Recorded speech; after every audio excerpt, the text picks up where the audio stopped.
हमारी पृथ्वी से 3,84,400 किलोमीटर दूर स्थित खूबसूरत चांद हमेशा से हम धरतीवासियों के लिए आकर्षण का केंद्र रहा है। यूं तो चांद पृथ्वी से बहुत खूबसूरत दिखता है, लेकिन कुछ समय पहले तक ये समझा जाता था कि चंद्रमा पर पानी का कोई नामो निशान नहीं था।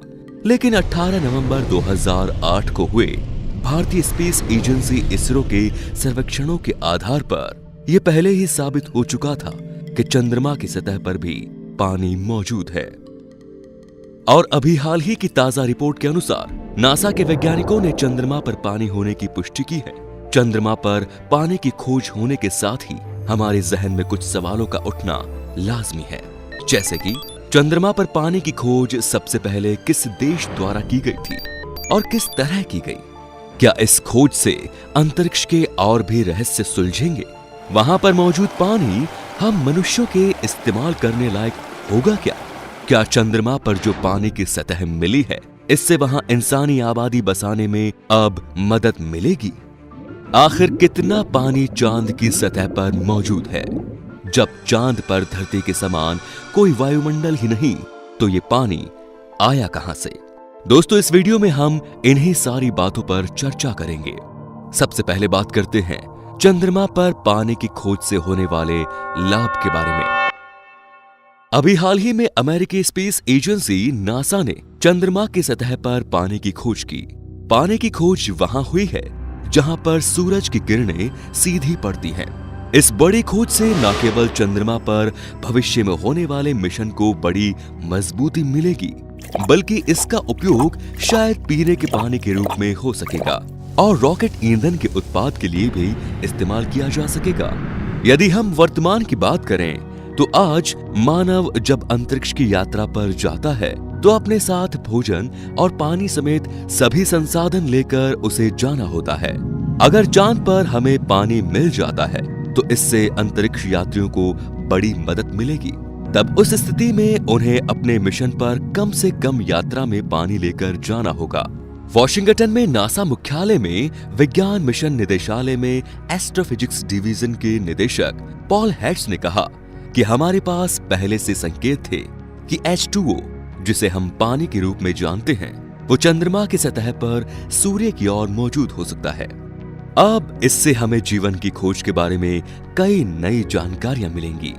चंद्रमा पर पानी की खोज नासा की stratosphere observatory for infrared astronomy यानी कि सोफिया ने की है। सोफिया ने चंद्रमा की सतह पर जितने पानी की खोज की है, उसकी मात्रा अफ्रीका के सहारा रेगिस्तान में मौजूद पानी की तुलना में 100 गुना कम है। मतलब इतना कम पानी आखिर चंद्रमा की सतह पर कैसे आया? और दूसरा सवाल, आखिर कैसे ये पानी चंद्रमा के कठोर और वायुमंडल विहीन वातावरण में बना रहता है? चांद पर पानी की खोज से जुड़ी एक एस्ट्रोनॉमिकल साइंटिस्ट कैसी होनीबल का कहना है कि ये बहुत ही हैरानी की बात है कि चांद पर पृथ्वी की तरह का कोई डेंस एटमॉस्फेयर नहीं है, फिर भी चांद के प्रकाश वाले क्षेत्र में पानी का मिलना बहुत ही आश्चर्यजनक है। इसका मतलब है कि चांद पर कुछ ऐसी शक्ति है जो इसकी वजह से वहां वाटर ओरिजिन मौजूद है, या फिर और क्या वजह है जो बिना वायुमंडल के वहां जल है। वैसे सूरज की रोशनी चांद पर स्थित क्रेटर यानी गड्ढों में कभी नहीं पहुंचती। इन क्रेटर का टेम्परेचर बहुत ही कम है, जिससे वहां का पानी जम जाता है। बहरहाल जो भी हो, इसका पता साइंटिस्ट आगे की खोज करके जरूर लगाएंगे। अब सवाल ये उठता है कि चंद्रमा की सतह पर पानी बनता कैसे है, और सबसे बड़ा सवाल तो ये कि ये चंद्रमा के कठोर और वायुमंडलीय वातावरण में कैसे बना रहता है। भारतीय स्पेस एजेंसी इसरो ने बताया था कि चांद पर पानी लिक्विड फॉर्म में ना होकर बर्फ के रूप में है। इसके बारे में एक साइंटिस्ट ने बताया था कि हिम भंडार चंद्रमा पर ऐसे स्थान पर है जहां का टेम्परेचर 0 से लगभग 150 डिग्री सेल्सियस नीचे चला जाता है। भारतीय स्पेस एजेंसी इसरो के मुताबिक, और जिसकी पुष्टि नासा ने भी की थी, पिछले रिसर्च के दौरान चांद की सतह पर हाइड्रोजन के कंपोनेंट्स मौजूद होने का खुलासा हो चुका था। लेकिन तब हाइड्रोजन और पानी के निर्माण के लिए जरूरी कंपोनेंट्स हाइड्रोसिल की गुत्थी नहीं सुलझा सकी थी। नासा के अगले मिशन 2024 के आर्टेमिस प्रोग्राम के तहत नासा चांद पर पहली महिला और दूसरा पुरुष भेजने वाला है। नासा को इस मिशन से पहले चांद पर जल संसाधन के बारे में और अधिक जानकारी मिलने की उम्मीद है। एजेंसी को इस दशक के अंत तक चांद पर एक स्थायी मानव आबादी बसाने की उम्मीद है। दोस्तों, अब सवाल ये उठता है कि आखिर किस देश ने और कैसे चंद्रमा पर सबसे पहले पानी की खोज की? तो इसका जवाब है हमारे देश भारत ने, और हमें गर्व है इस खोज पर। भारत द्वारा जब चंद्रयान 1 को लॉन्च किया गया था, इस चंद्रयान 1 में नासा का एक इंस्ट्रूमेंट मून मिनरोलॉजी मैपर लगा हुआ था, लेकिन ये प्रोजेक्ट इसरो की वजह से ही इनिशिएट हुआ था। इसरो ने पहली बार पानी की खोज की थी।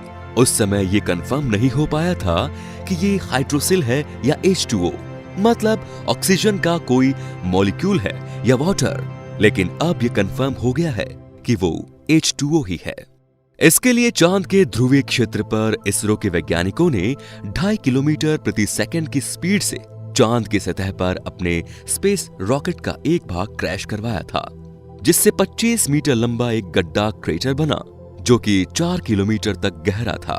इस क्रैश से लगभग 10,000 टन मटेरियल उड़ा। ये सारा जब मटेरियल ऊपर उड़ा तो सूरज की रोशनी से उड़ते कण दिखने लगे। तब इन कणों में से जिन कणों में पानी था, उन कणों को ढूंढ लिया गया। 5.6% पानी इन कणों में मौजूद था। तब इस मानव रहित भारतीय मिशन ने सर्वप्रथम पता लगाया था कि चांद की सतह पर बहुत अधिक मात्रा में हिमखंड मौजूद है, जिससे चांद पर जल की उपलब्धता निश्चित हुई है।